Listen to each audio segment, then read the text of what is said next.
So I think there's a lot of people in society today who are disconcerted by the pace of social and cultural change. Since the 1960s, we've seen an incredible change in society's values, in the acceptance of different minority groups, in incredible advances for women in society. And I think these are obviously all incredibly positive things. And most people, in fact, accept them. But the pace of change has been very difficult, accompanied by, again, all of these sort of cultural shifts, has been an incredible change in the demographics of many European societies. They are much more diverse than they were a generation ago. And a lot of people are kind of concerned and worried about how these changes are going to affect things like social solidarity, national traditions, and national identity. These are concerns that the left should be both aware of and be able to speak to. There are, however, a small group of citizens, I don't think this is a particularly large group, but it is a significant group, who are just unaccepting of change, who don't want people in society who think differently from them, who look differently from them. Those people, who we might call legitimately racist, those are people who it is very difficult to talk to, who you probably can't convince to change their minds. Those are not people that the center left can or probably should be trying to attract. What the center left should be trying to help with is, again, people who are accepting of immigration, who are accepting of social and cultural change, but are, again, worried about the consequences or not fully sure of where they fit into this changing world. Those are people that should be voting for the center left, and the center left should be able to speak to those concerns and reassure people that these changes are positive, that societies are going to change, but they're not going to change to a point where people feel like they don't feel at home anymore, and that we can build new societies together, even with, again, new citizens and new values. But that doesn't mean everything from the past has to go. It just means that we're going to rebuild something new together. That's where the center left needs to be, I think, out in the front and addressing these concerns rather than ignoring them or feeling they're too uncomfortable to deal with. But yes, there is a line that has to be drawn between those who are not accepting of any change, who don't want to deal with the fact that we are living in the 21st century and not in 1950. And so a line needs to be drawn between people who are accepting of change but concerned about it and those who don't want any change at all, who can't accept difference. Those are not people that, you can probably unfortunately speak to very successfully.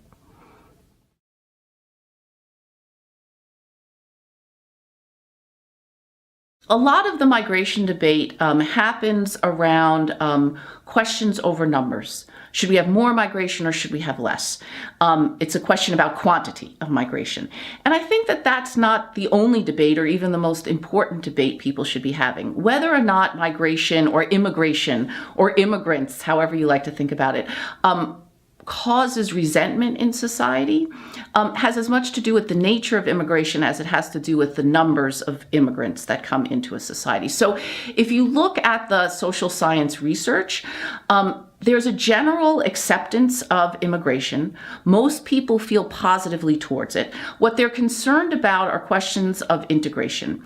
And these relate to, again, both the type of immigration and the way government deals with it. So for instance, we know from survey data, not just in Europe, but in the United States and elsewhere, that certain types of immigrants are much more easily accepted and integrated than others. So generally high-skilled immigrants, people who come in either with language skills or rapidly learn language skills, people who are relatively quickly integrated, therefore, into the workforce as opposed to being reliant for a long period of time on the welfare state. These types of immigrants, this type of immigration is generally very well tolerated, indeed accepted by people across the political spectrum. Also, the context really matters. Immigration is a much more difficult sell, causes much more resentment and unease in difficult economic times when particularly low-income citizens are worried about things like unemployment, what's going to happen with the industries that they're employed in, competition for public services. All these kinds of things tend to increase resentment. And so thinking about how to modulate immigration also with regards to what's going on in the country's economy at the time is probably also worthwhile. And the other thing that's really important, both for the integration of immigrants as well as the way native-born citizens feel about it, is generally government's ability to control what's going on. If citizens feel like the government is in control, like they're able to regulate who's coming into the country, if they're able to deal with new immigrants when they come into the country, if they are able to provide communities with the resources necessary to help immigrants integrate and natives adjust, all of these things also tend to make citizens feel more at ease because they feel like the government is able, again, to control what's going on and that they know what the future is going to hold. So all of these things, the quality of immigrants themselves, the context, and how government deals with it really play a large role in shaping how easily immigration is accepted by and adjusted to by citizens already in the country.